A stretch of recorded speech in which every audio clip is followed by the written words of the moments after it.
I want to feel the music pumping coming up in the club. Yeah. Try some shit. Yeah. I don't even know that shit. I'm not Chris Brown, I'm not Lil Kim, I'm not MJ, I'm just doing me, period. I might be a little Will Smith, let me get back to it. with it in the middle of a circle or a pyramid. Happy to be in the field again. Too many attempts, not enough wins. I'm ready for my hands, but for now it's dance. I'm always gonna take it back. I'm always gonna play a talk box part.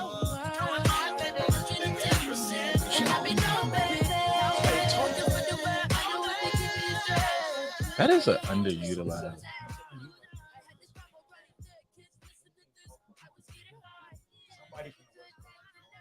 That's true. I gotta figure out where she's from.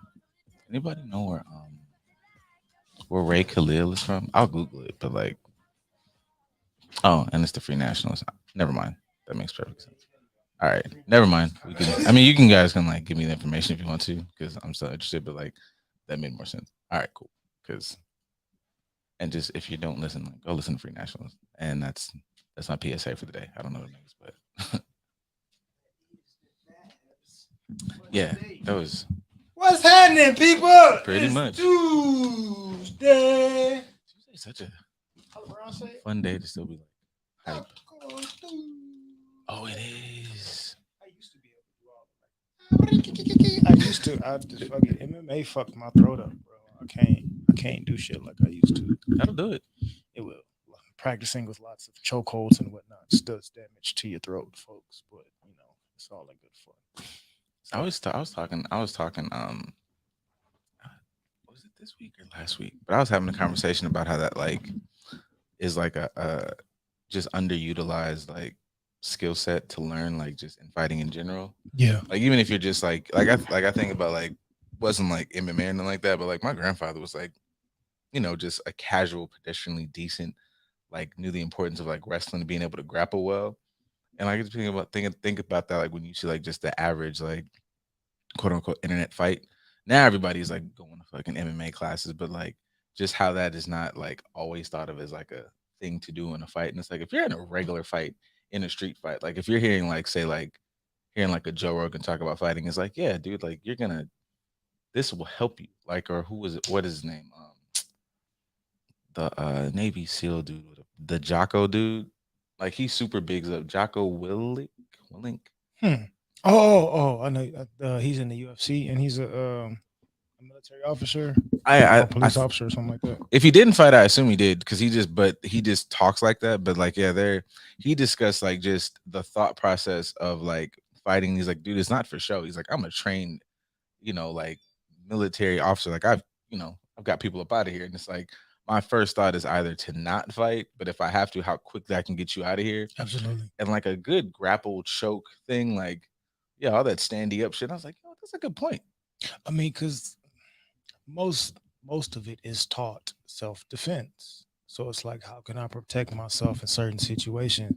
So people that actually I've done this thing, I have value in it, I take pride in the art and the craft that comes with it. There's a certain culture that comes with practicing self-defense and martial arts and things of that nature as well. So if you really adopt and buy into it, you're going to use it real quickly, but you're going to use it responsibly, right? Use it to your advantage. I have somewhat of an issue with people learning, like you learn jujitsu or go to jujitsu classes or whatever the case is for pseudo shit because you're going to run to the trunk first before you use your hands for real. It's like, then I have an issue with us of just like our music, we talk real big, and then you see people in like celebrity boxing matches or like sparring with their trainer homeboy and get whooped. Like that's why I listen to like, or you're listening to like I listen to a variety of podcasts, but you hear like people talk about it or people who are like involved in fighting, and it's dudes that just look like regular dudes, not out of shape dudes, but they look like regular general, Jim Bob who works or whatever. And I was like, y'all would try him, thinking he's just like corny white dude, and I've always thought like it's dead ass. It's your local barista, and he's a audio engineering student, and he's really super chill. Like he doesn't. and will fold you up like 6 ways to Sunday because you think like he's not from wherever. And I'd be thinking like, just that about us, like, well, A lot the bravado of a thing, but Right. not the substance behind the thing. we think because, like, say for instance, in Black culture, we think because we grew up slap boxing that we know how to fight, and it's like that's not the same thing as having a trained skill in martial arts. Like, yeah, you can still have some hands to you. Yeah, you can still be able to throw a little something, but that doesn't mean that you can beat somebody that is skilled and trained. You just beat other people that learned how to slap box like you did. It's like you're cool within this sample size, but you step outside of that sample size, you can come across some dude that looks like a mailman and he gonna fold you up. Why? Because he has the ability to like really practice this thing and buy into it. I also thought about that too. Like part of martial arts, especially today, is like uh not to I don't want to go like super wokish, but like there's a privilege to being able to participate in these things. Mm-hmm. Because you got to pay money for like anybody that has been Mhm. in MMA or been in jujitsu, like that ain't cheap. Like you got to really pay these people for That's- their time in the facilities and all that other stuff. So there's a privilege that comes with fighting, and you may not have that financial ability to learn that. That's been my barrier because like I've been thinking about it more now because I got my car situation pretty straight. But like before that, I don't know where the hype button is. Oh, it's up there. But yeah, since I got that, I'm like, oh, okay, cool. Like, once I do, got my little budget for my payments and this, that, and the third. Because before it was like you'd have a good week and the next week something might like break on it. So I was like, let me stave off on that. Absolutely. But now, as I think about just as like, and at first I was thinking about it just as like an added thing with my like just workouts. Cause I was like, okay, I can lift the weights and stuff like that, really good regular cardio. But I remember like when I like fiddled with wrestling, I was like, damn, this is like that should have kicked your ass. Mhm. And you learn a thing or two. So I just like have thought about that. But I always think about like I'm always like now like super excited because I follow like mad MMA pages or whatever. And I'm always like super excited when I see like us like doing work. And I'm like, I would like us to get more into this. Absolutely. Just to see if, see what happens. There's those of us that are in there. It just may be few and far between, or you got to be in certain areas. Like I looked up because I was training at a gym that offered it, and I got to, participate in that way and became a fighter and all that other stuff. And it just so happened to be, Black people that was around, kind of teaching it, learning it, being involved with it. I knew other gyms that had, like, say, Body Shop was one of the other, I believe it's Body Shop. They were one of the other gyms that had like an MMA team, and now like it's I think his name is Anthony McKee. His son AJ McKee is now the champion of Bellator and stuff. So it's like I was around the same time when he wasn't known. He was fighting under the amateur circuit and all that stuff. So just being around people, they're in that space. One of the dudes at our gym was a Black dude that was like a brown belt in jiu-jitsu, and he could teach classes on jiu-jitsu. So it was cool being able to be in those environments, but that's not common. You may see in the hood, like you have, the one old school seafood that could teach people like certain martial arts. Right, but he don't have a lot of people in his class. What you got to do? Come here. You got to pull the belt up every time you walk. I knew Jim Kelly. That was my sparring buddy back in the 70s. That boy snort a whole line. Yeah, he started doing movies, But I got him. It was in January 73. I remember it was a Thursday. Like I said, this don't teach me. I'm getting choked out right now. Can you teach me how to? Can you help me? But like the resources of being able to have self-defense martial arts, things of that nature, are not as accessible in our communities as they once were, because they used to be. Like in the 70s when it was big to be in martial arts, that was something that was easily accessible to us. Now, not so much, but it is something that we need to get back into. Everybody want to rap, talk about fighting, and can't fight. That's nuts. That's a crazy parallel. Like when they was like really fighting and could really ball you up, like for real. All the music was like love. I want to come home and kiss my lady. I want to walk outside with blouses on. Like if we think about warrior, like that time, 70s, like mid 70s, really early 80s, they was fighting with pipes and bats, and they were like 12. But what I noticed with that, like whenever you watch, like maybe like you may watch a drunk video and they older and like, I don't care about you, Lewis. But like when you watch them like any movie like or any like just like general stuff of the 70s, when they like even when they get older, like you watch your grandpa and them like get in the stands, you're like, hey man, you kind of got to it.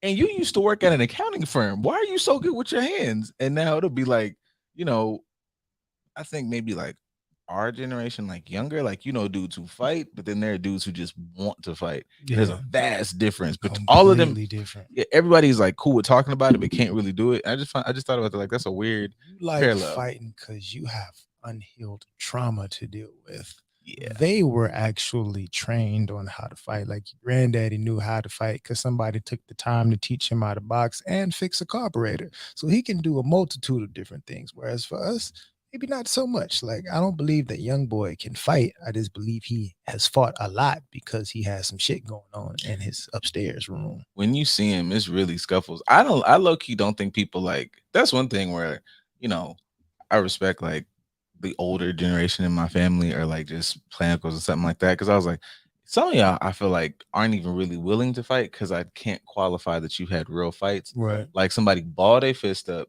get a good stance, cock that shit back, and hit you in areas that really hurt. Not these like swinging straight arm like slap like stiff jab just to let you know. Yeah, like a stiff one. Oh, yo, yeah. that was a hook. These ribs is singing.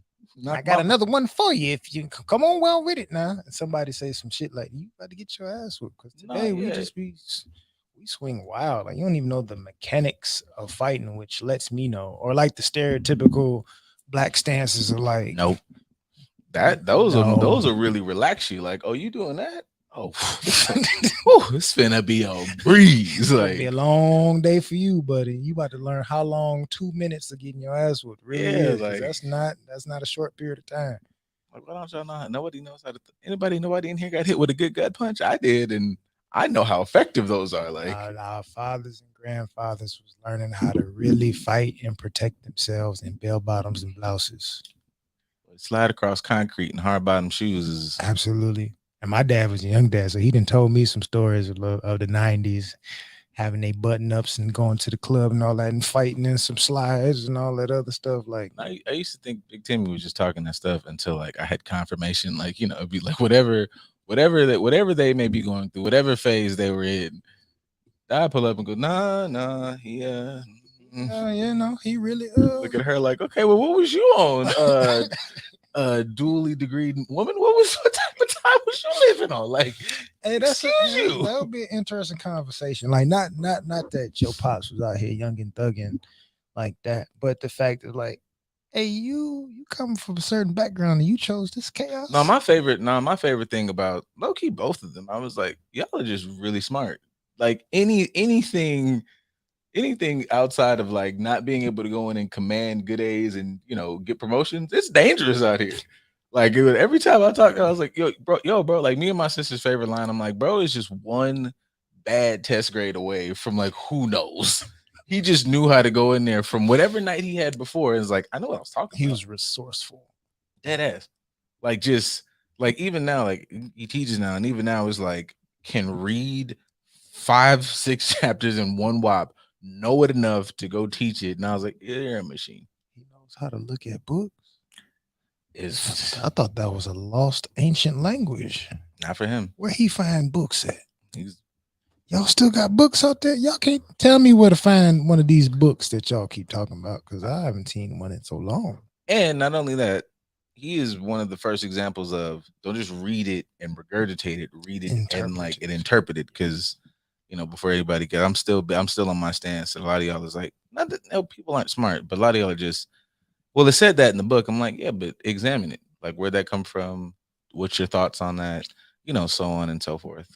Like, yeah, the sentence says that the apple is red. So what was the book about? It was about a red apple. Like, that there's more to this. You didn't dive past the surface level. What you mean metaphor? Right.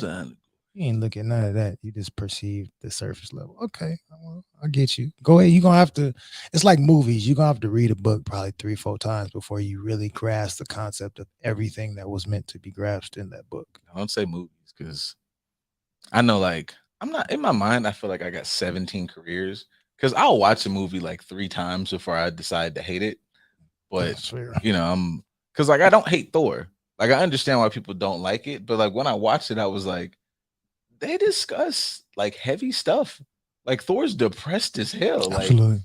but I thought about that, and I'm also thinking about that twice because I've been in here like really ranting and raving about Woman King, and I didn't watch it yet, but I'm not letting some of y'all deter me just yet. Right. Next week, we'll maybe have more to say about it. But like I've just seen a lot of like weird stuff, and I saw stuff before the movie, like it just said announced it'll come out, comes out Friday. And like on a like Thursday morning or something, it was just like, I have a review about and all of a sudden, this movie's been coming down the pike for all of a sudden, everybody is like, and not to say they're wrong. My thing is about the intentions behind what they did. Right. Because all of a sudden, everybody is like a super Siskel and Ebert. yeah, like one, they're like really intense about the movie, and all of a sudden, everybody became an African historian, like out of nowhere. Did you guys know the Dahomey tribe? And it was like, okay, yeah, but it was like, where was this information in general from you? Where was this information? They weren't influenced to look for it. They were fucking days before looking at period, period, period.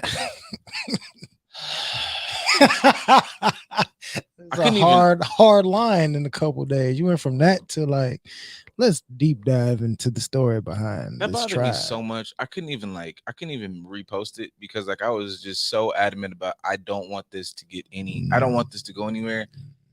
And then it did a little bit. It's not that much. That's why I like told the line between like what I find funny and what is us like reinforcing stupid stuff that impacts our culture poorly, because she'll get famous from that. And I know it's only one.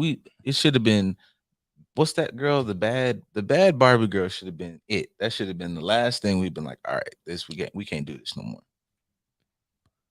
Catch Me Outside. How about that? No, I was trying to think of what her name is. Bad Baby. There it is. Oh, one of them. I know it's like that don't sound right, but it's not too far off. I had to think about it for a second. And yeah, I just find that to be nuts. I don't have any like really potent statement for that. It just is. I want y'all to stop that so much.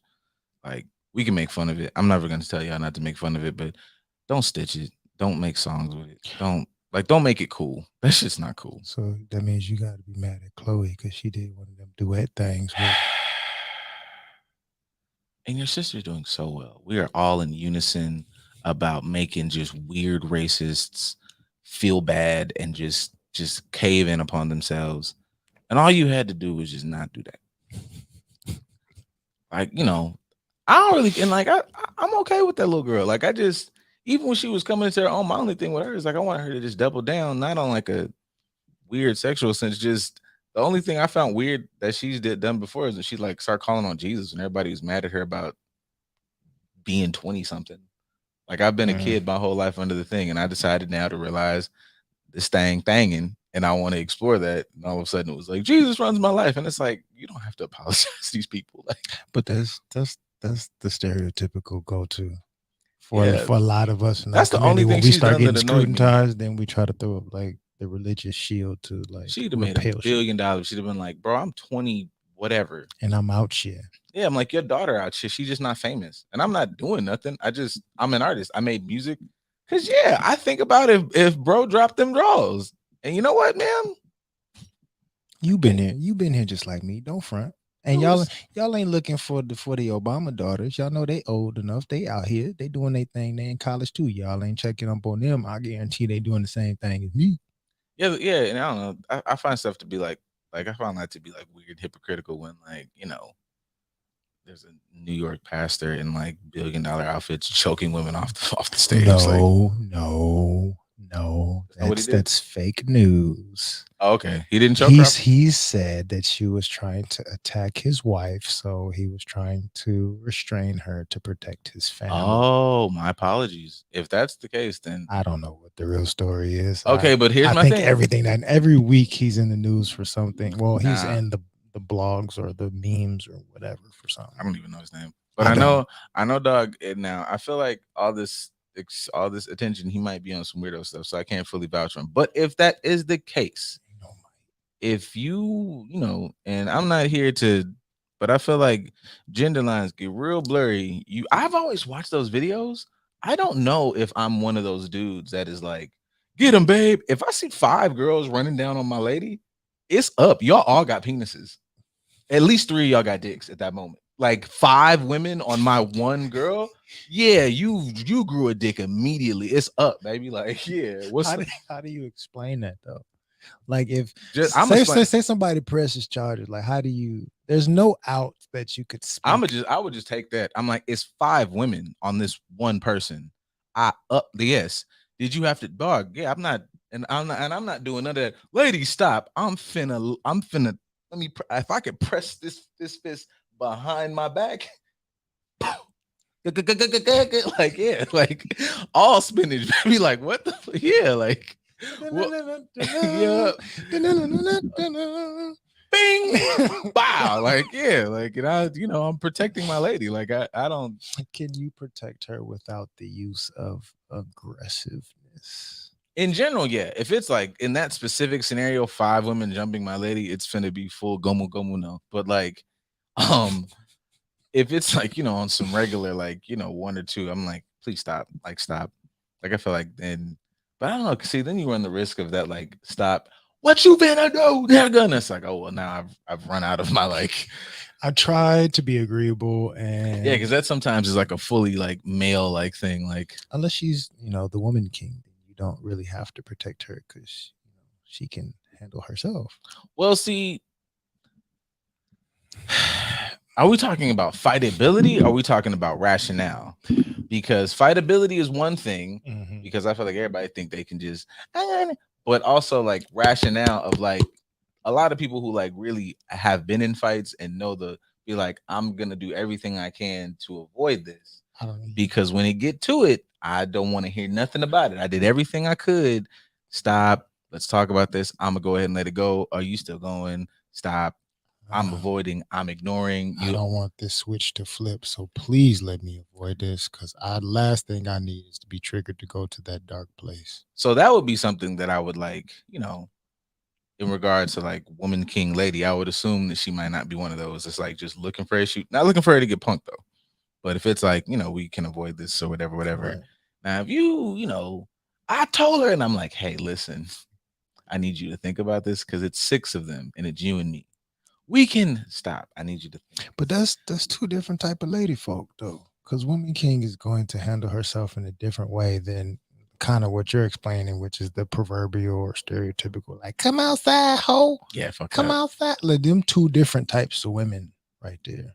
Or at least be able to whoop 5 women. Like if you just sit up here like, I can fight. I've been drugged. And I'm like, no. Can you throw a good hook? Because you're gonna need to start laying knees fast. Like all that. Fight like 5 legitimate women or 5 regular drunk. Either way, because after a while, if you're doing some of that regular hair grab stuff, all that, that's gonna take. I need you to be able to 1, 2, you got to start laying 2 or 3 of these down rather quickly. If you can't do that, then I need you to fight like one of them little Russian girls that boxing on videos. I don't know why. 8 years old and she could put holes in a tree. Stuff like that be really like bothering me because I was like, yo, we really like on a whim of how much we can win some stuff. It's just because like it's just anything past the dudes that we train for that. I'm like that they seem like as a culture, like no man, like our like trained military dudes are monsters, but like the dude that runs the bakery can put a hole through an oak tree. Like, oh no, dude, the baker here just bakes. From like this. Birth in Bangkok, you are thrown into like, yeesh. You're gonna do Muay Thai because that's the only way you're gonna make it out of here. Yes. And your kid here knows all the words to a Moneybagg Yo song. Yeah. It's like y'all talking today. Jesus. Dude, they was talking to each other. They wasn't talking to us. Well, I'll take that back. Break out the ratchet girl. It just, like it's an appropriate voice. It is. It applies. You got to meet people where they are, man. You have to be able to identify with the groups that you are speaking about, right? This is not a bad point. You got to match or surpass violence to deter it. Sometimes, yeah. Like it's the Mike Tyson approach. Everybody got a plan to get punched in the face. Yeah, Mike was nuts though. Yeah, that's like I understand that in like presentation as well. It's like don't cut any corners. I'll maul you. Excuse me, like absolutely. Like it'll be just complete mayhem in here. Then I'm gonna rape you afterwards and make you my Yeah. bitch. Like I think that's one of my things. Like when I think about like people have like weapons in the home, I think like that's like, you know, if everybody got guns and stuff, you know, that's scary. But like if I walk into, if you were like somebody who robbed people and you go in somebody's home and they had like a battle axe or a sword, you're prepared for a level of violence that I didn't think was. I'm here for the bang bang, give me your stuff. But like you I don't even want to do that probably. But to see you stand in the doorway like with a wife beater on, greased up with 2 axes in your hand, like and you're not cursing. You're like, you know, if death comes for me, you can have me. Oh, I don't want nothing in here, sir. I am soup. Do you want some? Because I feel like I messed this door up. There's dirt on here. I'm gonna take the candy by the door and just back out slowly. No, I don't even, man. You could have all this back. That what did you say to me? Oh yeah, I'm sorry. I didn't even. Did you put war paint on? I only Yeah, been you here for got 30 seconds. you got the little fist blades. That's not even a deep cut blade, but you know what you're doing with it. Yeah, I'm out. I didn't even mean that. I really wasn't even supposed to come. This was a surprise. It's not your birthday. Your homeboys talked you into that. Yeah. You're listening to too much YG. Thought you could do home invasions? Come on with it. Yeah, it's 7 seconds till commercial. So we're just gonna sit here and talk about commercial. Come on with it. Yeah, it's 7 seconds till commercial. So we're just gonna sit here and talk about commercial. Hey, Jackie, what's wrong? I'm over here running around trying to tell everybody about the Podcast Pit. What's the Podcast Pit? I'm glad you asked. The Podcast Pit is an event where you will find some of your favorite podcasts performing in front of a live audience. Will there be food and drinks there? Of course there will be. It's at Joxer Dailies in Culver City. They have a full bar and a full menu. Hey, I may need to tell people about this as well. Yes, come with me. Let's tell them. The Podcast Pit is coming. The Podcast Pit is coming. What's up, friends? It's IE and friends. We're here at the Podcast Pit LA. It was so fun. We came to rep the IE. I think we did a pretty good job. So shout out to the Podcast Pit for having us. Shout out to TGN. You guys should definitely check them out. You should check me out, Saul V. Gomez. Y'all can find me at I Know Caesar on IG. You can find me at airbear_IE on IG. And you guys can find the podcast at IE and Friends on every social media network except for OnlyFans. That's coming soon. So stay tuned. So follow us and follow TGN Podcast Pit. Have a good day, guys. Are you single and ready to mingle? Well, you may not be, but now here's your chance to purchase an all-new 30-day journal, Single and Not Quite Ready to Mingle, a 30-day journal to make the most of your single season. It's by me, Chanel, co-host of Brunch with Besties show. You can purchase your journal right now on Amazon by typing in Single and Not Quite Ready to Mingle. Now is the time to do the work. I'm rooting for you. Go ahead and purchase your journal now. Single and Not Quite Ready to Mingle, a 30-day journal to make the most of your single season. Are you ready? Hey there, business owners. Don't miss our limited time offer. Advertise on the Good News Radio as low as $2 per commercial slot. That's right. Promote your business up to 4 times a day, every day for a month on live radio. If you're interested, email us at contact@tgnradio.net. Once again, that's contact@tgnradio.net. Hey, beautiful people. It is the baddest bitch on the block, Eric Devante. And it's me, Kelvin Unique, and we are the Get Right Radio Show. Here on TGN Talk. Are you going to church on Sunday? Hell no, I'll be right here live at 10. We got all the celebrity entertainment news with my favorite segment. Bitch, you better read. And you know, of course, I'm going to get you right and get you out that door spiritually with some Uniquely Speaking. Oh, I need it. The kids need it. And this is why y'all need to tune into us every Sunday from 10 a.m. to 12 p.m. here only on TGN Talk. Hey, my name is Jasmine Sweets, and I'm so excited to be bringing you The Sweet Spot on TGN Vibes, Good Vibes, and R&B. Playing the old school, new school, and in between. I'm coming to you this summer. Stay tuned. Are you looking for the best barbershop experience? Then the Locker Room Barbershop is the place for you. Check them out at their new location, located at 16900 Lakewood Boulevard, Unit 204 in Bellflower, California. If you would like to book an appointment, you can check them out at thelockerroom05.com or on Instagram at the Locker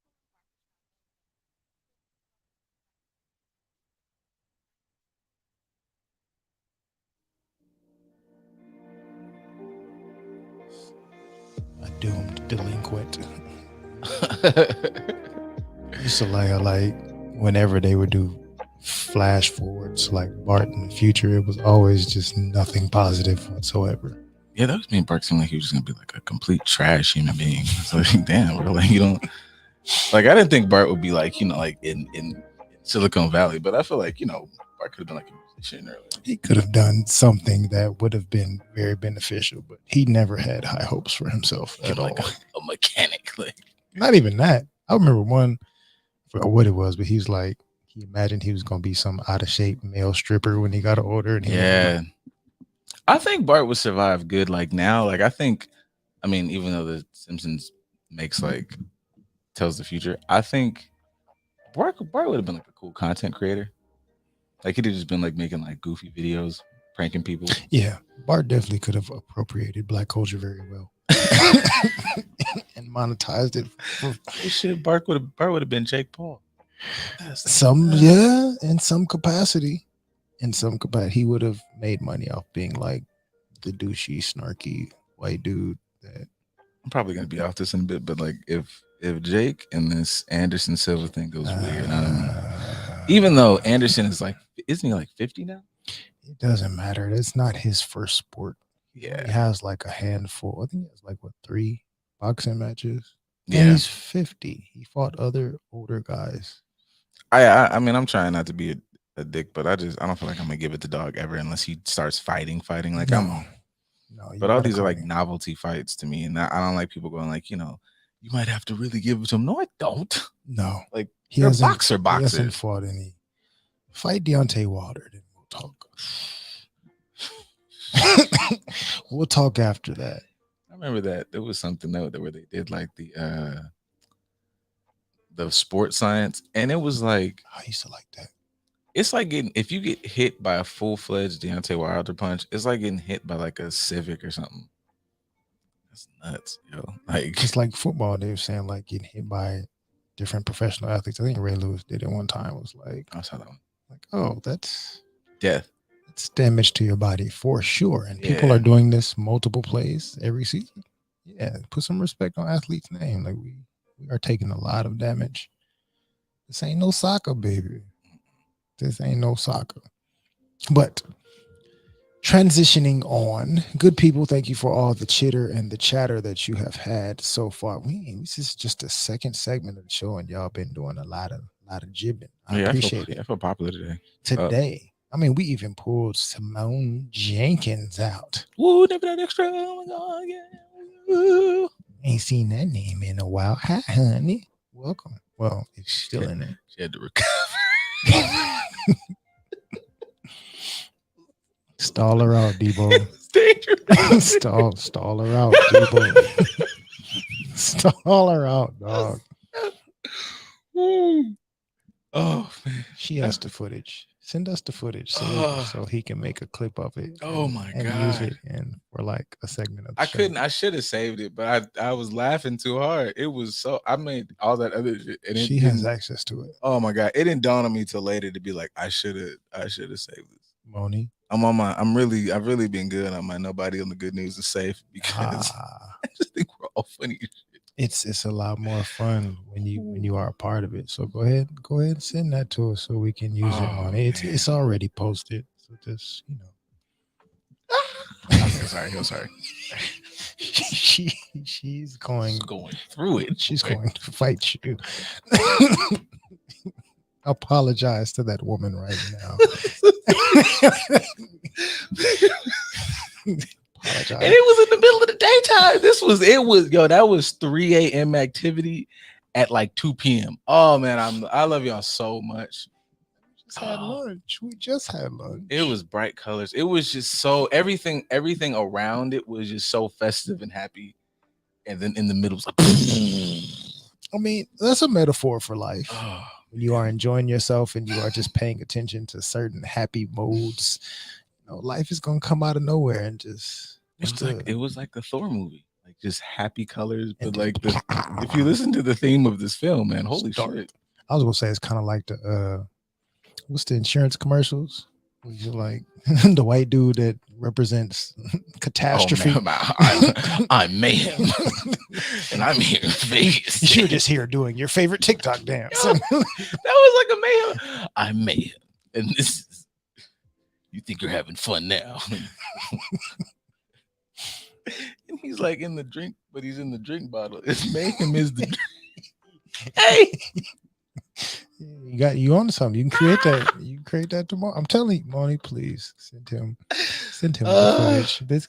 We have a whole little segment of footage that can be used to create this content for a good laugh. And we'll tag you on it. You guys can use it to help promote the show. Oh no, man.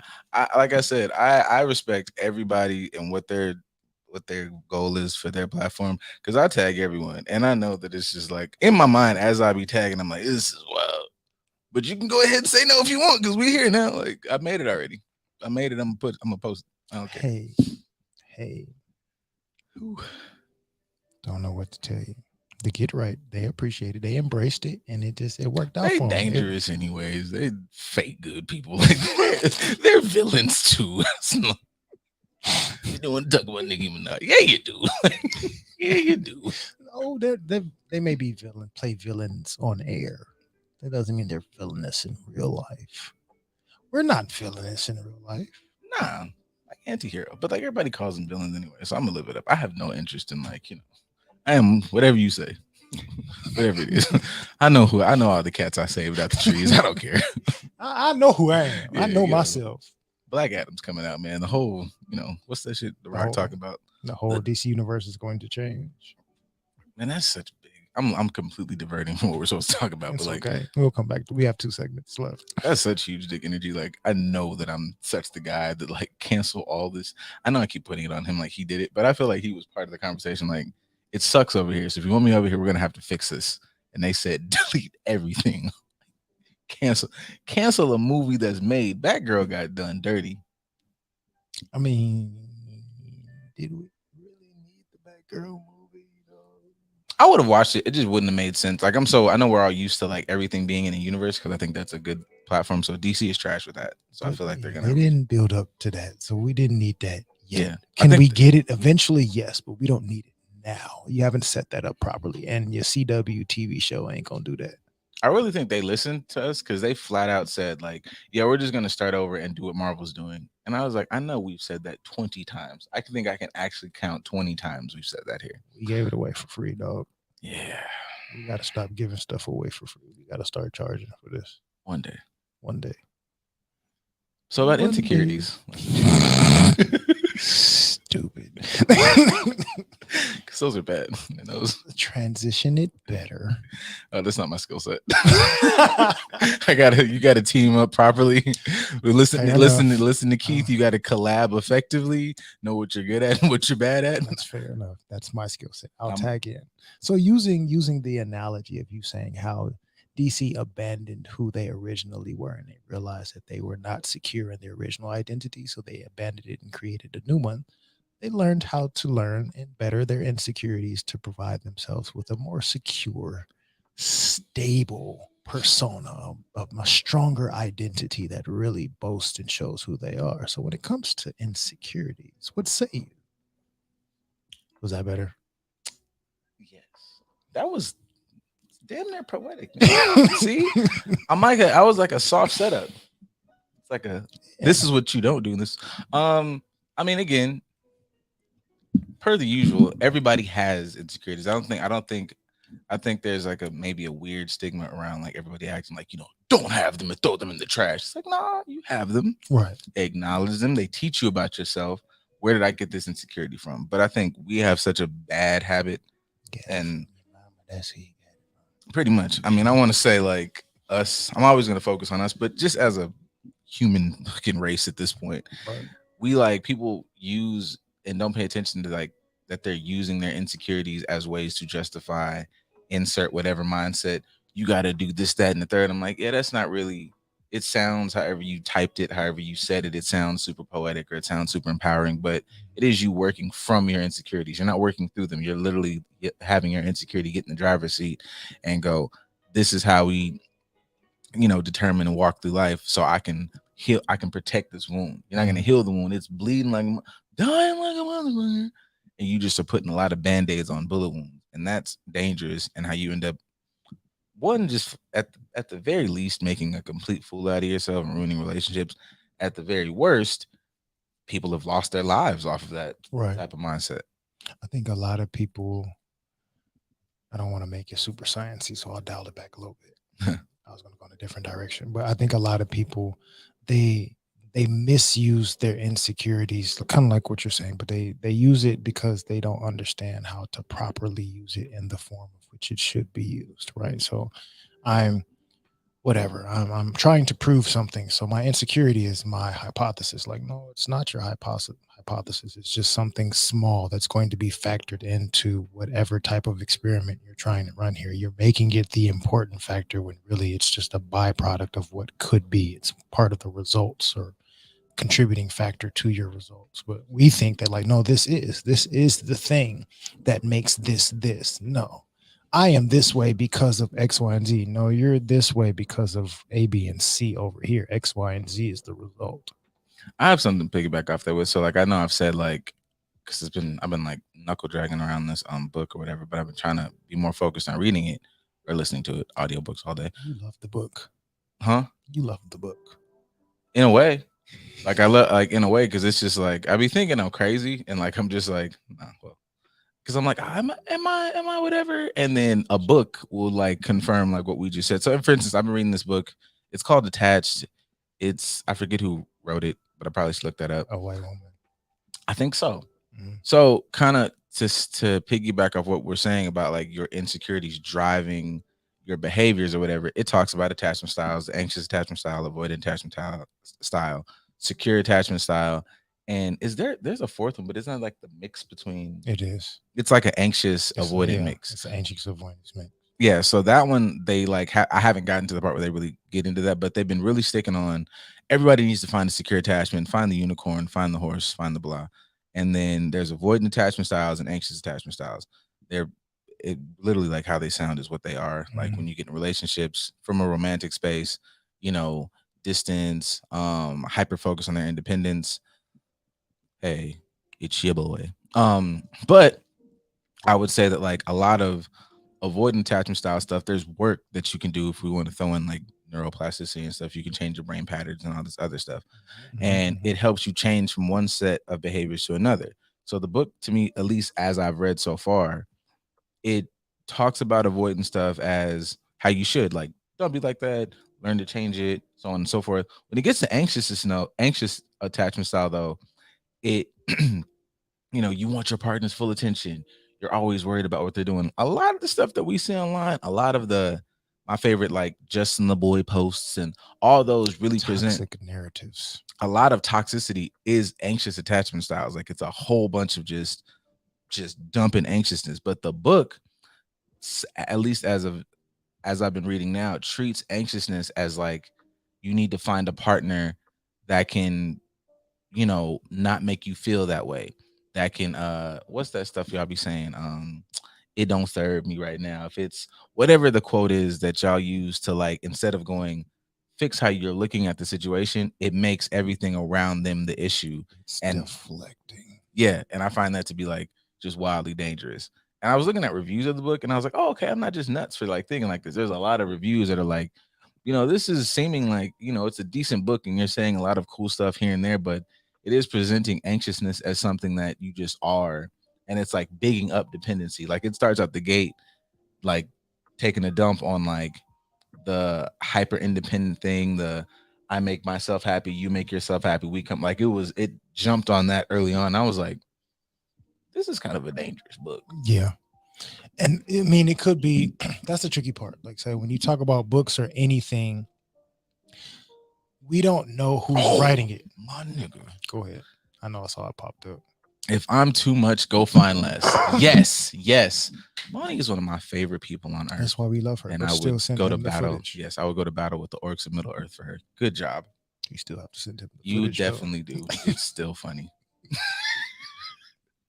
I can see it in my head. I can see how it could be created. Because they panned around. It's okay. We love you, Bonnie. We really do. But it was funny, and we want to see it more. So share it. So many angles. It was. But even with that, when we take in content, and I'm including audiobooks and content as well. Audiobooks, podcasts, memes, TikToks, all these things that we can gain some sort of information from. We don't always factor in like the person we're getting it from. So even with some of these books that they present certain mindsets or certain deep dives into certain things as far as mental health or emotional wellness is concerned or emotional intelligence is concerned, we don't know the background of that person. So say she is an anxious attachment person. Of course, I want to deflect from something that makes me look more vulnerable and have to be accountable to my struggles. I would rather put the narrative out that people should be more sensitive to people that are like this, because we need extra nurture and extra care. And it's like, yeah, but everybody needs extra nurture and care, but you're trying to fluff up the pillow to make it more comfortable for people that have your struggle. Sometimes we just like to grasp onto information without understanding where that information is coming from and what the perspective is being presented by with that person. Like, we don't understand what their intention is, so to speak. Yeah, and I find that to be like dangerous. I think that kind of matches like and not to jump on her, but like No, not at all. Still good information. You know, old girl from a couple weeks ago that was that went viral, the therapist woman, she lost her job and she's not a therapist anymore. Yeah. It sucks. I mean, technically. But yeah, like looking at, and I'm obviously somebody who's like presentation and delivery can be whatever. So I'm not necessarily trying to be super judgy on that, but I am trying to be judgy on like, well, not judgy, but critical of the space that you're coming from. Because you could say and do anything in whatever way you want to, but the energy that you have with it is supposed to present. And I think that always kind of comes to light. Like I had a moment like that literally last night, like had an intake, had a client, and I talk how I talk, I present how I present, but you know how to like maneuver it because I don't need to Coach Boone it like at the start of thing if we're cool.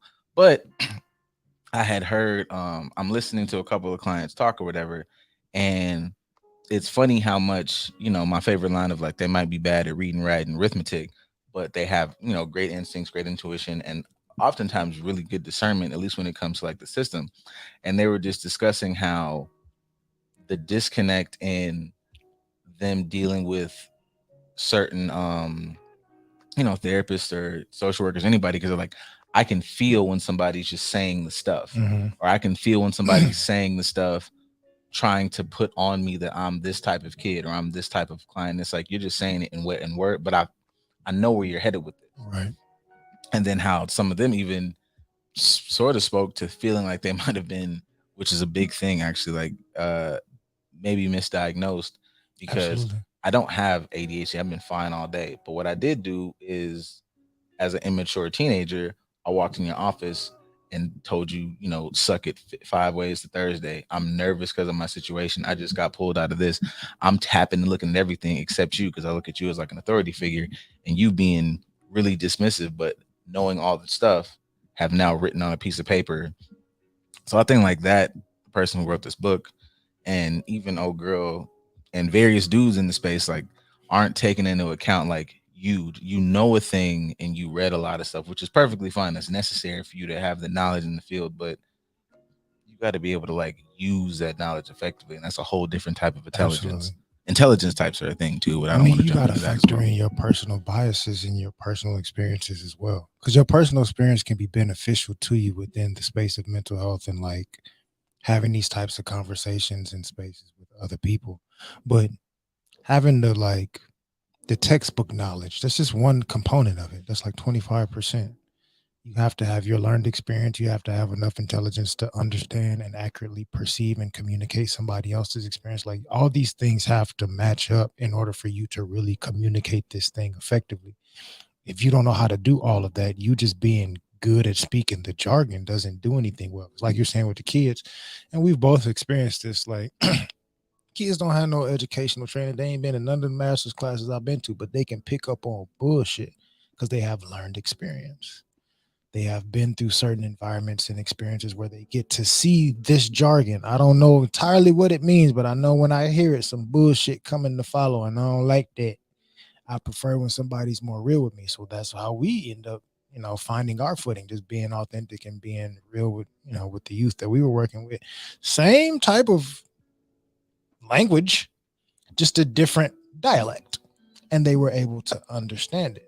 because we had the ability to utilize multiple steps within this process as opposed to just being good at one. A lot of people that write books may be good at one. Old girl, she's probably new in the field, so she's only figuring out how to be good at one. She hasn't learned how to master the other ones, and that could be a deterrent for somebody that doesn't know that that's what you're going through. I think explaining the dialect is one thing too, because I've used that a couple times as a way to like build rapport. Like, do you know what this means? And I just told you. Well, no, and I'm like, you look confused. So we go through another. I'm like padding minutes a little bit. But we go through another little phase of like understanding what I'm telling you and what the context is and what this word means. But I'm also building rapport because I'm not trying to trick you. Right. I'm trying to get you to understand what I'm evaluating and what all this paperwork is. You can talk to like 15 strangers in the past 3-4 days, and I'm one of them. You overwhelmed. It's a new another new environment for you. If we talk about the kids that we deal with, like this is my third intake this month. I keep getting passed around. I keep going from here to this place to this place. I don't have anything stable. That's going to affect how you perceive information. I think another thing that like, which it kind of like blows me sometimes when like people who have, you've been working in the field, because you got to kind of like, this is I sometimes think of it, this is not like, I don't know, being a mathematician or, being in certain fields where like it is what it is. There's a lot of intangibles, a lot of like moving and kind of fluctuating pieces. So it's like understanding like what dishonesty looks like to them. Like they might have like a hyper sense of like when you're lying or because I needed to develop this instinct because in all of the environments I've come from, the last time somebody like that I caught a weird vibe off somebody, it was some terrible shit. If I got 10 experiences, 7 of them, and maybe a half-eighth, the moment I sniffed out some BS, that's when it went left. Right. So I'm very hyper aware for when I'm feeling somebody be dishonest. And you might not be being dishonest to that level, but you might be like trying to say some weird jargon, or you don't understand what they said, or you are coming off like, uncomfortable or fearful. You're not registering that well. Your only saving grace is I'm gonna come in here as authentic as possible. That way, if you don't fuck with me, you can at least go, I've had a bunch of those. Like, I don't really like dog. He's not nice to me, but he's fair. Cool. I don't have to be your best friend. Not at all. I think that it's more beneficial for us in general, but I think a lot of people may not realize how somebody going through that. I've been triggered or traumatized 7.5 out of 10 experiences. They could be the person that are going to present their perspective, like the lady in the book, as far as like how to not trigger me further, how to take care of me or protect me, or people that are like me, as opposed to hold me accountable, because everybody that's approached me in those 7.5 experiences were trying to hold me accountable. I don't want nobody to hold me accountable, because every time I hear the jargon, I know it's somebody claiming to hold me accountable, and then I end up losing my stability. I think that's one of my issues with the book. I find it to be like almost at its core, well, I can't speak that fully, but these portions to be like damn near anti-therapeutic, because whatever your modality, the name of the game is, we're gonna sift through you so we can pull up your stuff and sift through, throw out the bad, iron out this part over here that can be ironed out, throw that part completely away, keep that. That's a good part. And this book is like, whatever's in there, we just gonna box that up. Like your engine is still messed up. Your engine's messed up, and you got a couple hoses that are off. But if we give you a new paint job and we make sure that you don't drive certain distances or certain places, your car is perfect. As opposed to, nah, man, you should take it to the shop and tear this thing out. It costs more. It'll take a lot more time, but the car will run for the next 30 years. And that's what bothers me with a lot of, with everything, actually. It bothers me with a lot of stuff. Like, it's not just, that's my main thing. That's my villain origin story. That's how I turned into Thanos. Why would you use the car analogy? Like, you know what I'm going through. I mean, you know how you triggers me, man. Why you do that to me like that? It's effective. It's a sensitive time for me right now. And it's an analogy I've been using for years. I know. It's like we've both been on both sides of that spectrum. So, but I like this. I like that. It's a couple nice ones. We might have to wait until after we come back from the break to really dive into these, because there are a few of them that are discernment very prevalent. is so necessary. We'll take bars. But how does one we have a little bit of privilege because we understand what discernment is and its importance. But how does one that may not have been taught the importance of discernment utilize discernment? Like, how do they recognize when they should and what discernment is and how to make it applicable to a certain situation? I would ask, how do you determine what is your discernment and what is your just fears and insecurities leading your decision making? I know what this is. I'm like, nah, that's a trauma response. Let's take a breath. What is a trauma? I don't know what no trauma response is. Yeah, that's not, yeah, you like, it's a difference between like, oh, I knew, like when somebody like has a negative thought confirmed, I knew that's what it was. That was I got intuition. Like, that's not what it was, bro. Like, that was Confirmation bias. That's what it was. Like,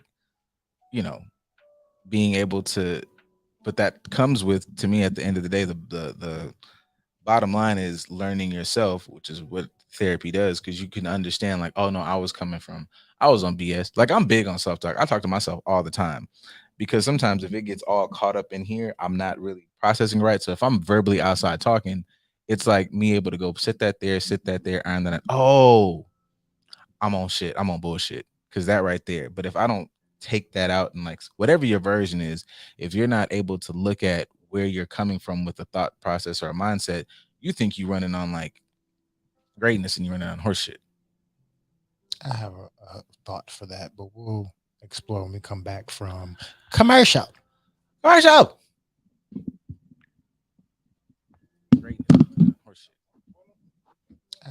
a thought for that, but we'll explore when we come back from commercial.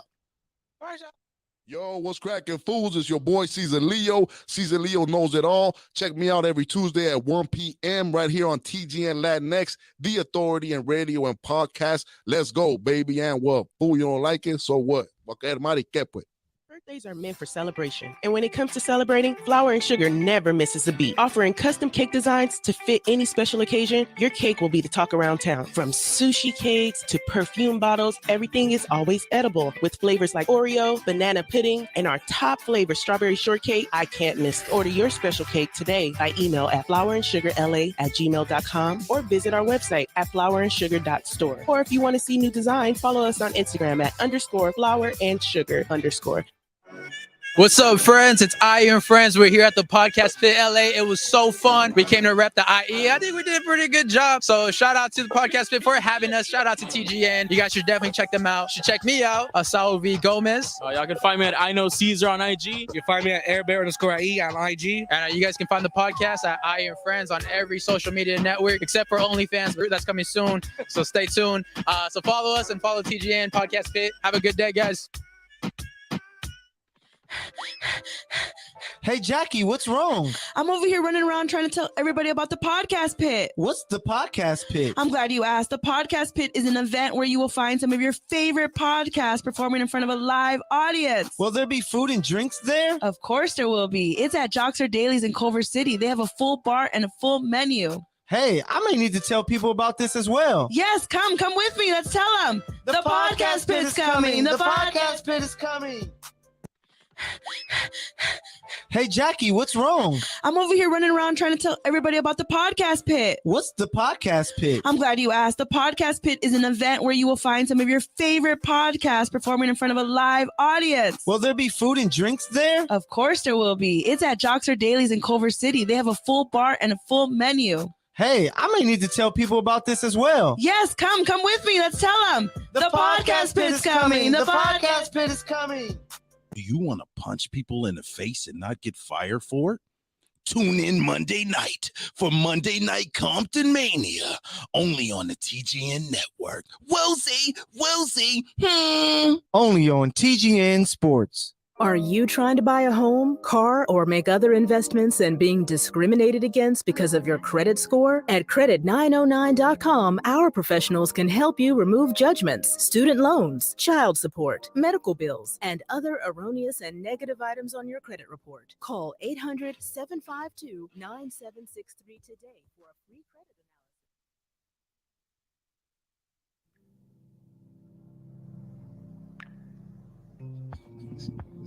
Fatty. just a full-blown elementary school kid with a fatty, and we're okay with that. Nobody said anything about that. I always want to know like who, like maybe I should Google it, like where the like Simpsons meme culture started, where like they're like all associated with like chill songs, Simpsons vibe. Bart's got a Bart and Homer are high. Right. Which is wildly unethical and inappropriate for a grown man to be splitting a doobie with his elementary school age. I just But also we live in mandated reporter. I'd call. But also we live in a world where there's like Rule 34 exists. So, and if you don't know what Rule 34 is, you know what? Google it. Google pick any of your favorite cartoon characters, any cartoon character, and then Rule 34 next to it and put in your Google search. Hey Siri. And take the safe search off. And then, that's what it is. And I don't really know what you will do with that information, but it exists out here. And now we're both here. So there are some characters that I want to do that for, just to see what Helen pops Parr. up. Helen Parr. Elastigirl. Go ahead and cut to the chase. Elastigirl. You've been doing some research. Dexter's mom. Lilo's big sister.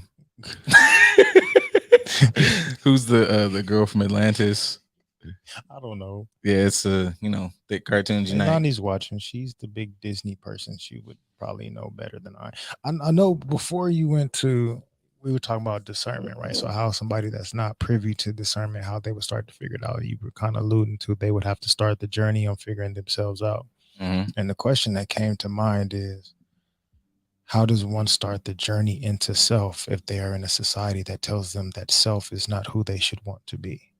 Because everybody's trying to mimic somebody else in some capacity. So like, say for instance, we can scroll through Instagram, and depending on what part of Instagram you're looking at, but like man, 8 out of 10 of y'all look the same. Y'all got the same body shape. Y'all got the same type of hairstyle. You got the same type of attire. You got the same type of change. You got the same, like there's so many people that are perpetuating, I want to fit a template as opposed to learn myself. So how do you help somebody that does not even understand the value of being self to start to explore what self really is? Where's the incentive for them to do that? I don't know how to help. I mean, at the end of the day, people have to want to help themselves. I think if you're engaged or involved with some of these people, I think I know for me, sometimes proximity has helped. It's helped me. Mm-hmm.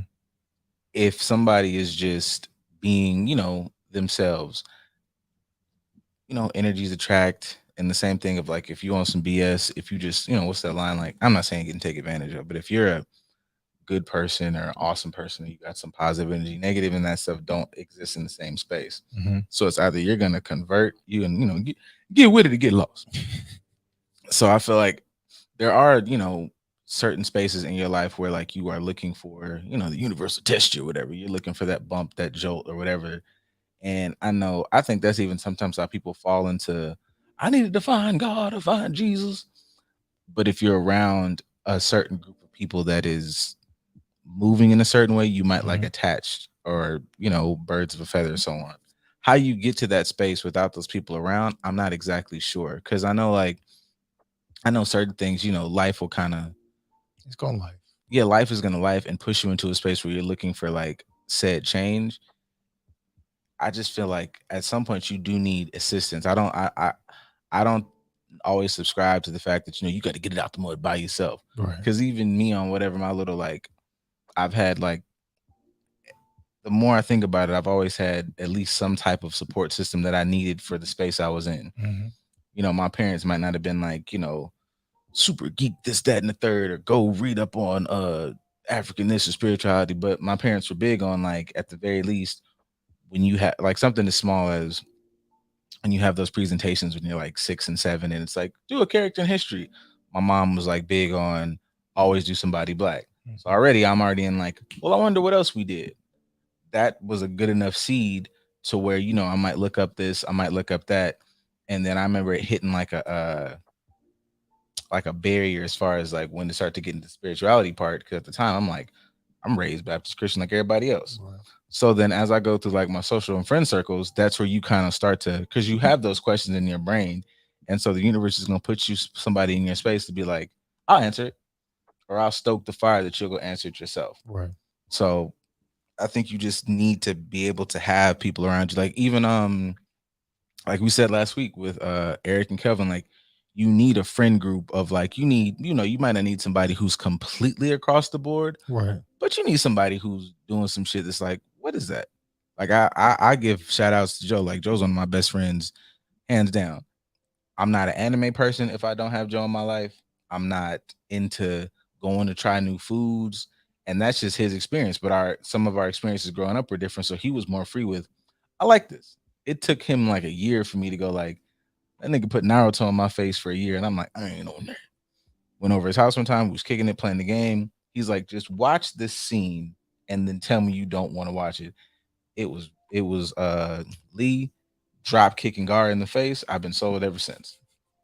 So you need to have somebody, like there's somebody, and then I think, but some of that is, even if you're like unaware, I don't know, some of y'all it's grown, so you can like take this now. Like if you're a high school, I give you some credit, but like if you're an adult, you should be a little bit at least aware enough to express, even if to yourself, even in your most quiet corners, like when you go, I don't like this person. Do you not like them because they're weird or they're a dick or they're whatever, or you don't like them because they're expressing a level of freedom or enlightenment or whatever with self that you wish you had? If that's the case, then you should sit with that person. Because their uncomfortableness is going to give you a boon. It's going to boost you, as opposed to you sitting with somebody you just don't like. That's different. That can still boost you, but that's a different type of boost. Now, I'll say the tricky part with that, like you mentioned, proximity, environment, access, resources, things of that nature being important to helping somebody not just learn, but learn how to master, learn how to be a student for a little bit, you know, learn how to apply all the different steps that come with progression.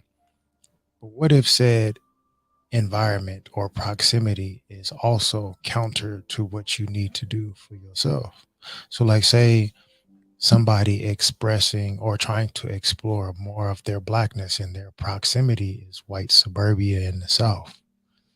Like how do I get access to things that'll help me understand or utilize more discernment to figure out my blackness if everything around me is counter to what I'm trying to become? Especially if I say I have, you know, even if I have two black parents, but they're not black identifying, or if I come from a mixed family where one is, you know, black identifying and one is not, my resources that are easily accessible to me, my schools, kids at my schools, my neighbors, my parents, my everything around me is counter to what I feel like I have to achieve for myself. How do I figure out how to explore me?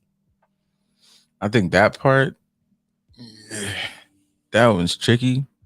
Because I mean, and not to sound like a asshole or anything like that, but I know my usual joke about like, you know, I can open the door, but I can't pull everybody through. Right. Those, and I don't know what everybody, because I know everybody's experience is different, but it might have to be a moment where, you know, you leave home for the first time. You know, people have those conversations of like, because that's still a proximity thing. Like I'm gonna go out, you know, I'm gonna leave home for college, and when I get to said HBCU, for instance, or if I leave these rural towns where everybody around me is white, and I take a trip and I get accepted to hell NYU or whatever, I've never seen anybody act the way they act up here. Culture shock is something that can really help you, because now you sitting here going like, the world acts like this in a different way. You need to leave leave the nest thing is something that's rampant across multiple cultures, and I think that's a good thing, especially if you can recognize that your environment is very locked in like this. And then you have to be willing to go out once you find that there's other information, then explore it. I don't think anybody should just gung-ho go, because that's how I became whoever I am today, enlightened individual. I was very adamant about like going back and forth with people who were like, nah, man, that's not really how that works. I'm like, that's bullshit. Let me go read. And I'm reading, I'm like, that is not bullshit. That is actually, I'll be damned. Yeah, that's 100% correct. And then, you know, I had to go ahead and eat that And then I'm like, but now I'm better for it. Now I'm like, okay, cool. But you have to be in the space to want to do that. I don't know how I was to like explain that because it wasn't necessarily like I was asking questions I didn't want to ask. I just ran into individuals who were like, ask it. It was like some real, God, I hate that you like corny niggas have ruined the Matrix because that is a good film to like make analogies for. It is. But you red pill niggas can go ahead and eat it. But yeah, you know, just a moment where like somebody's like, bro, I'm not really telling you nothing you don't want to know anyways. I'm encouraging you. Yeah, I'm encouraging you to do the thing that you want to explore. So go explore. I'm enabling you in a good way. I have to be somebody that's understanding of the qualities that you are trying to build and enable you to build those qualities as opposed to enabling you to deflect away from building those qualities and having everything else cater to your insecurity. Like that Kevin Hart joke. Oh my God. Don't put your finger in my. You want to do this anyway. You want her. You grab the loop. Don't say you thought you was grabbing it for her. Shiny sitting there with you, Shaq, and all of a sudden you're in bed, and all of a sudden you just tap her shoulder. She flip over.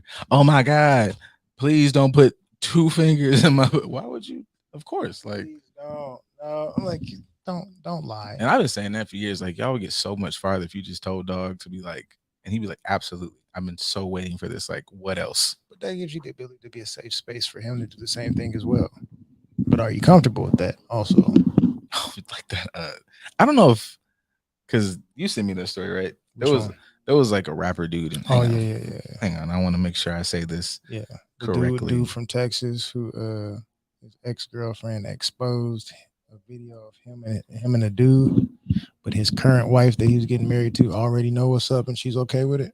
Yeah, I forget what his name is. I don't know. Rapper Jay Easley, and like JB Smooth. Pretty much, like, yeah, I don't know any of his music, but I don't. They're potentially in a space where like that might be some of the best, greatest love that y'all be singing about, but she like exuded that. I don't mean the bro finna go out and run out with like every nigga up and down the street, but her She being didn't like, shame him for who he was. yeah, she was like, I know, and she looked at it like positively. She's like, if he's doing that, she's like, that knocks out everything that I would want to do. Like, I'm gonna be super set as far as like sexual stuff in our relationship. Like, you know, nigga chose to marry me and so on and so forth. And when she said that, like, I feel like even looking at him, like he looked low-key nervous when he said it. And then when she was like, yeah, but like that's my husband, like I know who I was, and that there was like a little look of relief on his face, and I was like, oh yeah, this is good. This will probably work. These motherfuckers will be married 80 years. Yeah. And Yeah. she may not be his top choice or top preference in a lot of different areas, but the fact that she was accepting of him for who he genuinely was and gave him the ability to explore that makes it a little bit easier. So yes, being in the environment where you are enabled to explore the things that you are trying to learn and progress, you are encouraged to explore yourself more. You are challenged and ask certain questions that make you be a little bit more introspective. That definitely can help lead you to more discernment. But how do you know when you come across that? Because there's no specific look. You got to take a chance though. Like I would have to give him credit on like, you know, don't lie. Well, I don't know. He got exposed. That's a little different because I feel like you can't get exposed if you don't lie about what you're into. I don't think it's him getting exposed. I think I don't know the full story. Oh yeah, like I don't know. You got this footage under the guise of like, yeah, it's going to be something that's like, say somebody's into, you know, a kink can be filming. Mhm. One of your kinks is filming your dastardly deeds. And she made it seem like she was okay with filming because that's what you're into. But really, she was just gaining leverage to use against you later on to, you know, position herself in a certain way. Manipulative, transactional relationships and behaviors. Honestly though, can sometimes like beat that. I know everybody don't have to have to tell everybody business, but it'd be like I gotta feel you eating ass. Be like, yeah, but I told the world I like to eat ass. Right. Some stuff is just like it's just like some stuff ain't necessary to share or express on social media, especially when it comes to your thoughts and critiques on certain mental health stuff and you ain't taken a class yet. Sometimes you just shouldn't be sharing certain stuff. It ain't everybody business and it ain't for you to be speaking on. Sometimes you should just Nah, but you need to like, you know, you need to talk about it that way so it can have some type of I find that to be funny now, like that mental health is like important because you know, you be somebody who might have some type of background in it, it is everything in the world to tell you like, that's BS, don't therapize me, whatever. Until it is for somebody said benefit, then all of a sudden, like, I've been going through a lot. I'm depressed. I've been going through a lot. I'm anxious. People you don't know what such and such has gone through. They will love hitting you up for advice and support when they are not in your chair. They just a friend that knows you do the thing. But when you actually trying to help them do the thing and they didn't ask for it, it's like, it's a whole nother, don't therapize me. It's like, I actually wasn't doing that at all. My therapist hat is like tucked in the closet right now. This is just me leveling with you on some real. This is a good point. Accepting help is a skill. Do we know how to accept help in our culture, in our community? I think about it two ways. I know like the general consensus for Black men is like, we don't talk about our feelings. We don't know how to accept help. That's one thing. I think there's accepting help, but then I think people abuse what accepting help looks like. Cause I guess there's 4 ways to look at this. Possibly. But it's like, 1, not knowing how to accept help at all. 2, accepting help, like, I guess to me too frequently to where you turn into like a user or you're like abusing people. Like, you need to help me for this, that, and the third, and blah, blah, blah, blah. Mm-hmm. And I think I'm gonna stick with those 2. I think that's like a skill set to learn, and understanding what help is. Help is not do it for me. Help is like, look, help might literally mean, hey, this piece over it is just this piece. I just need to do like this. I just need a little help leaning it over there. Cool, you help me. If help is DC telling me to come, help him move a couch, and then he sits on the motherfucker while I'm trying to like take the shit down, that's not help. So that's a committed relationship these days based on how people share it. Look. Let me try to like get this, No, go ahead. They're making androids, bro. And like, you know what? Climate change is wild. Like, we can go ahead and wrap this up, because I'm just not, if the end of days is on the way, I'm not finna live it miserably. I watched I had thought about like making that the theme of the day, but it didn't really matter. But I was watching in my podcast Rolodex of things I watch. I've been watching a lot of like Your Mom's House, which is really funny. Like I'm not familiar with that one. Tom Segura and his mom and his wife. And then Two Bears, One Cave, which is like Bert Kreischer and so I look at Tom and his wife, like he's on tour, she'll be on tour. I think he's on like a bigger tour, so I want to say she might stay home more. But they both do like they have the podcast thing together. Your Mom's House is a group studio thing. They both like are in their careers. I look at when I was watching Cam Newton talk to the Pivot podcast, and Cam asked them a question. He was like, you guys who are married, like, I'm not there yet. I haven't figured that out. He's like, how have you guys figured out how to do that properly? And it kind of got into a little bit of that. Like, he made like a mention of the thing that went viral where he was like, cook clean and bake cookies, but he talked to Channing, which everybody be jumping on Channing for saying wild shit, but he immediately jumped into this whole thing of like, I really, really love my wife. Like, my wife is dope. My wife is like my whatever. And when he started talking, it was refreshing, because it wasn't all that like effervescent titty milk shit that y'all be talking about. Like, like she is a fairy queen who like flaps her wings and mystifies my life. He was like, Mother of the earth. Yeah, which is fine. Like, feel like that about your partner. But I like, every now and again, like, the dossier for what the other side's supposed to do makes sense. He was like, look, I'm a millionaire. I've been in the league. If it was up to me, I would have taken my millions, put it in the bank, lived off the residual, and been fishing all day. I get with her, all of a sudden I'm buying property. All of a sudden I'm taking 10 and turning it into 50 and 50 into 100. Like, she's helped me expand my brand on top of whatever brand she's doing. And I just refuse to. I don't know how anybody's going to get me off this hill that if I got 100 million and she's got 50, 150 is better than 100 by itself. Let alone if I got 200 million and she got 200 million, then yeah, let's go ahead and rock this out, champ. So it was just like what that looks like not all this I don't know, man. I'm a little heavy-handed with it, but just it sounds like, poetic excuses to be lazy. Like, it's this inspiration. It's this.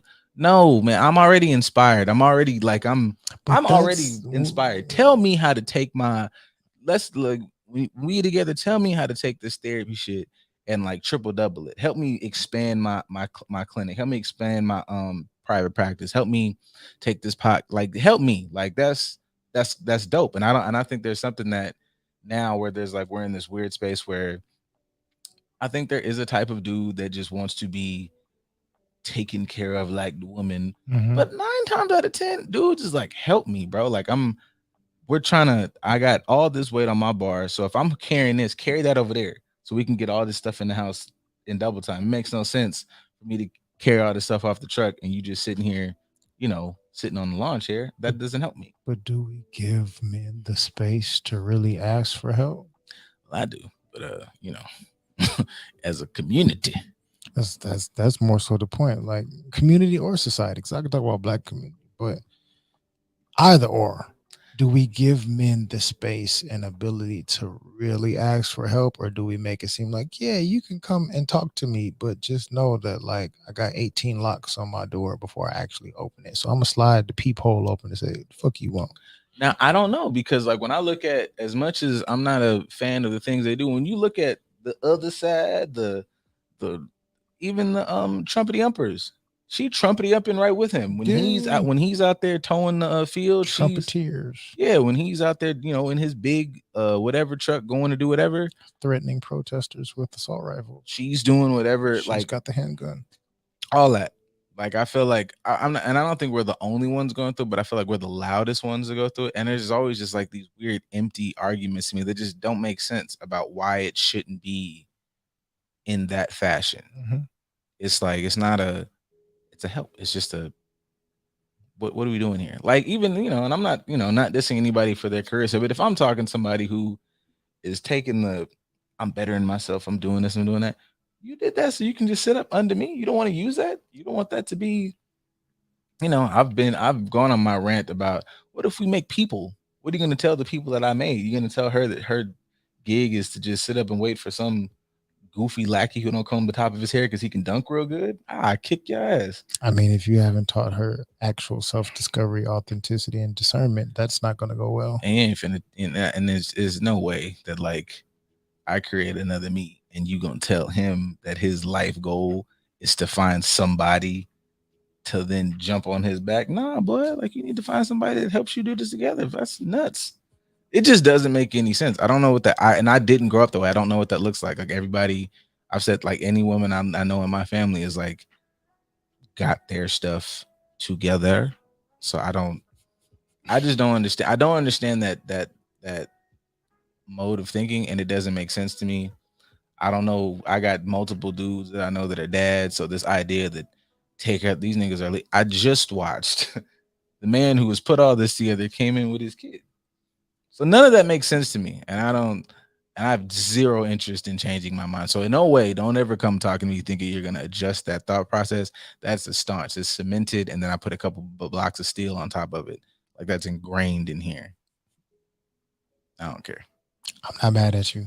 I mean, you can translate that into like strong partners and things of that nature, but that's another thing. Not to even cut you off. No. I'm literally, that's one of the ways my ego works very effectively. Like I'm not she bad. Dead ass. Like, do you know that she came out from surgery today, nigga? There's blood on those scrubs. And it'll be like rock, like solid oak, like steel. Like, yeah, she just closed 17 deals today. Oh my, we gotta go. Gotta go right now. Did you say 17? Oh my God. Yeah, I'm here at the whatever meeting because she's overseas conducting a conglomerate merger. Like, yeah, I'm that nigga. I don't know what y'all talking about. That's just weird to me. I think there's a lot of dudes. I don't think we get enough credit for being creatures that think that we are willing to relish in our partner's abilities. I was going to say ladies, but I have to be inclusive.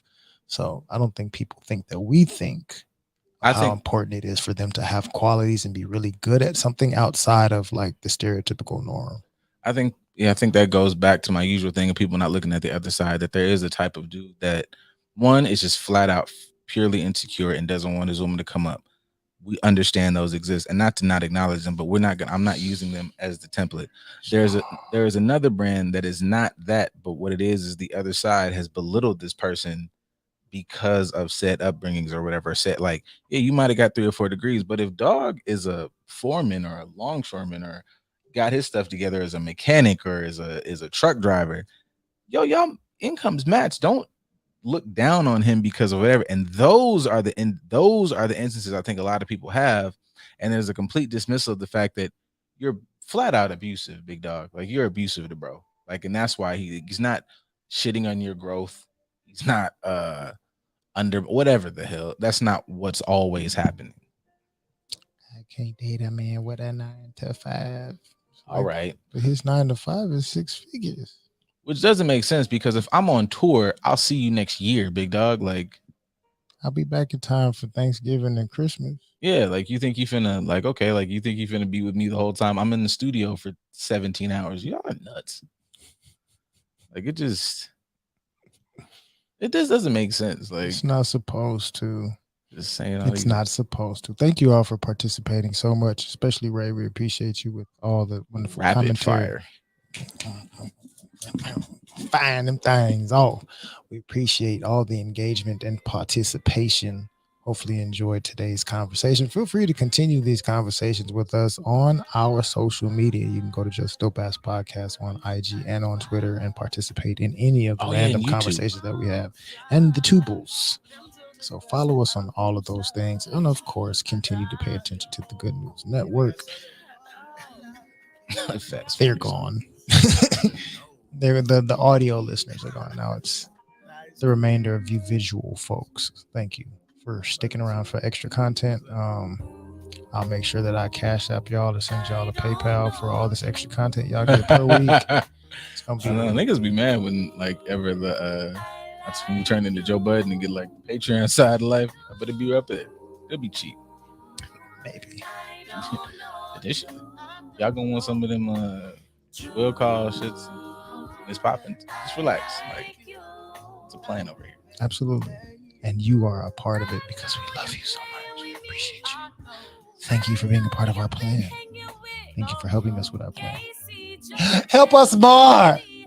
We ain't afraid to ask for help. Help! Yeah, I've been asking for help. Yeah. Help me. Help. Forever. Nigga. Bye. I want you am. to be my baby. Sunsets, big daydreaming lady.